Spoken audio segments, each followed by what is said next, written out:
Yo, what is going on YouTube? I am Germ here. So, obviously a lot of people, not just here on this channel, but other YouTube channels, Reddit, Twitter, different kinds of social medias, have been talking about this past weekend, the off season, TSM being eliminated, G2 being eliminated, what this means for the future, what this means for 2022, all the different possible situations, scenarios about the future, but we still have a lot of this season left to be played and to play out. We still have the LCS Championship, the LEC Championship. We still have Worlds. So I do still want to give, this season its fair shake, even though I'm so excited about the offseason. You guys know free agency, offseason, rumor, speculation. That is my thing. That is a lot of your guys' thing as well. But leading into MSI, I made an MSI video about the MSI power rankings, and that video is like one of my best videos from all of 2021. So going into big tournaments, people like to know what's going on as well. Once we get the Worlds qualifiers from every single region throughout the world, I will do another power ranking because I think those are fun to do. But in this video today, I just wanted to give kind of an updated version. There was this Reddit thread that got pretty popular talking about, global power rankings right now as we get closer and closer to Worlds. So yeah, we're going to talk about that in this video today. Definitely drop a like if you guys do enjoy it. I would appreciate it so much. Subscribe to stay up to date on all my latest content, and consider checking out my Patreon, patreon.com/IamGerm, where you can find VODs of my podcast, weekly podcast, Beyond the Rift with I Am Germ, which is going to be live streamed on YouTube every single Monday. So hopefully I see you on Patreon or I see you on that live stream. With that being said, let's get right into this. So here is this little Reddit post that we got. This is titled Worlds 2021 Global Power Ranking from the Korean League community. This was something that I think 819 people voted on in the Korean League of Legends community. They gave a top 20 list of teams. Again, this is not exactly headed into Worlds, and this is not the however many handfuls of teams are going to be competing in Worlds. This is just all the teams around the world right now after this past weekend of games, after we saw some big shakeups. So again, this is not my definitive like World power rankings or anything like that, but it's just kind of a new updated list, and I thought it would be at least interesting to talk about and kind of give my thoughts and opinions on. So 11 through 20, they just kind of show, and some teams that I wanted to call out and stuff here. Detonation Focus Me is, I believe, the highest, well, not the highest minor region team, but for a Japanese team, this is a very surprising find here at number 20, and I think they deserve it to an extent. Detonation Focus Me really put themselves on the map in the minds of a lot of people. At this past MSI, they had a very good performance. They stole some wins, they stole some games, they looked dangerous, and they're definitely a team to watch out for at Worlds. They're a team who, if you have to play them in play-ins, you're not going to want to get them in your play-in group. If they are able to qualify for the main stage, you're not going to want to see them in your main stage group either. Not that they're going to make it to the quarterfinals at Worlds or anything like that, but they could be that team that pulls off that big upset, that bursts the bubble of some high-level team or some team trying to top the groups. I could definitely see them, potentially eliminating a North American team or even one of the lower European teams, which would be very spicy, which would be very interesting.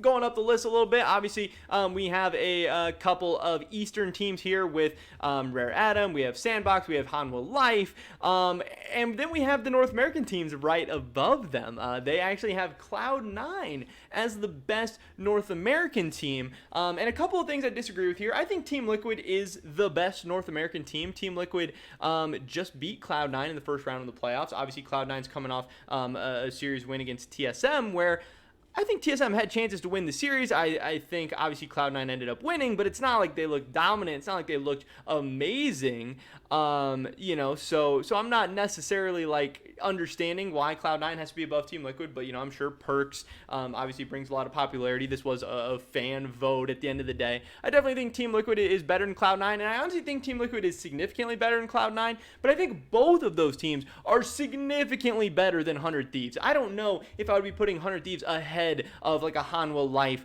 for example, but it is kind of cool that North America got some praise. They got them this high. They actually put them ahead of some Korean teams, put ahead of some LPL teams, because usually people are like, man, if you put some of these North American teams out there, they'd be bottom of the barrel out in the East, and I don't believe that, but I also think they might be a little too high here, which is kind of surprising as a North American fan, as an LCS fan, that I think the Korean fans maybe rated them a bit too high.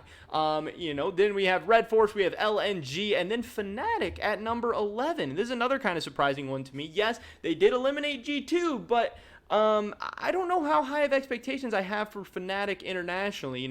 How is Bwipo going to do as an international jungler? How is Adam going to do on the international stage for the first time? I haven't really seen Nisqy have a good international performance yet, so that will be interesting. I think Upset and Hylissang are going to be a very, very strong bot lane, and I think Nisqy, Bwipo, and Adam can all be good, but I don't know. 11 feels a little bit too high to me.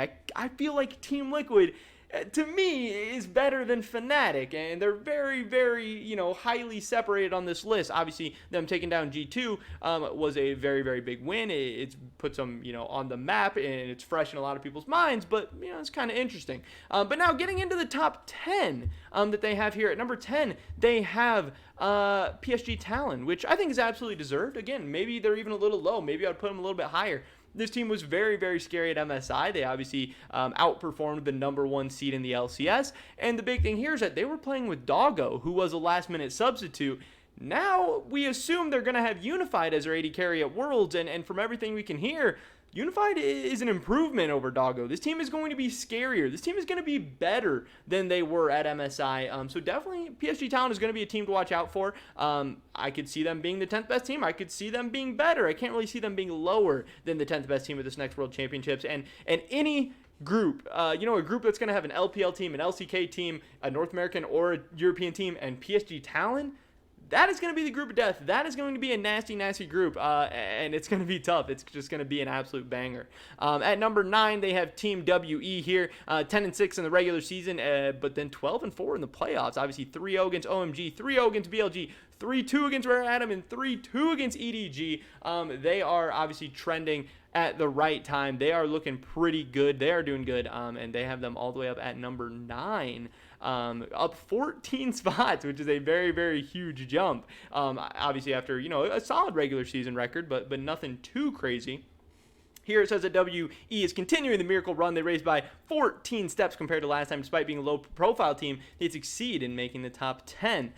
Here at number 8, we have Rogue, which I think is a bit too high. Rogue, you see here, they went 13-5 in the regular season, which was very, very good. But then they barely beat Misfits and then got 0-3'd by Mad Lions. I'm not convinced that Rogue is ready for the bright lights, the stage, the pressure of Worlds, the pressure of these hard groups are going to be in. Yes, it does seem like they're a little bit better in best of 1s and best of 5s, and groups is obviously going to be best of 1s, but man, I don't know. I'm not super, super confident in Rogue right now.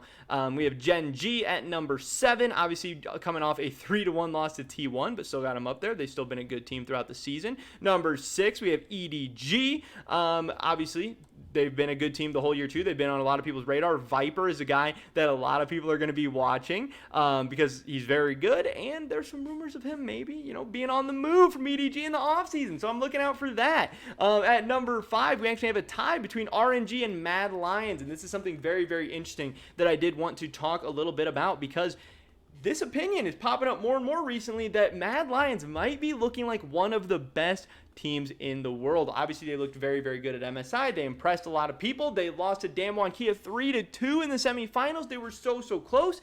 And really, to me and a lot of other people, it seems like Mad Lions have only gotten better since MSI, especially in best of 5s where they beat G2 3-1. They beat Rogue 3-0. This team fits the meta. They're all playing well. This could be a scary, scary team come Worlds. At number 3, we have T1. Everyone is excited to see Faker back at Worlds. This team is going to be scary. They're going to be dominant. But right now, the best team in Korea is definitely Damwon Gaming. They are obviously the defending world champions. They are not the defending MSI champions. So it'll be interesting to see how strong they can come back. And finally, at number 1, I think this is pretty consensus the best team in the world right now. This is Fun plus Phoenix. They have Nuguri in the top lane. They have the MVP of the summer split, Doinb in the mid lane. He is a fan favorite. They are a very, very popular, fun, exciting team to watch. The LPL looks so scary, and a huge part of this is because of FPX. I definitely agree with the top of this list. So, there was some interesting stuff here. There was maybe some teams I think they got right, maybe some things I think they got wrong. But overall, I think it's a pretty damn solid list. And just reading these teams, checking out the top teams in the world has me so so excited for Worlds. I'm excited for the offseason, don't get me wrong, but Worlds is the biggest event of the entire season and the entire year for all of esports, and it always delivers, and I just can't wait. But that is pretty much it for this video today, guys. Definitely drop a like if you did enjoy it. Leave a comment down below. What are some teams you are looking out for headed into Worlds? What teams you think they got right? What teams you think they got wrong? I'd love to hear your guys' thoughts and opinions. Subscribe to stay up to date on all my latest content. Hopefully catch you guys in the next one. But until then, peace.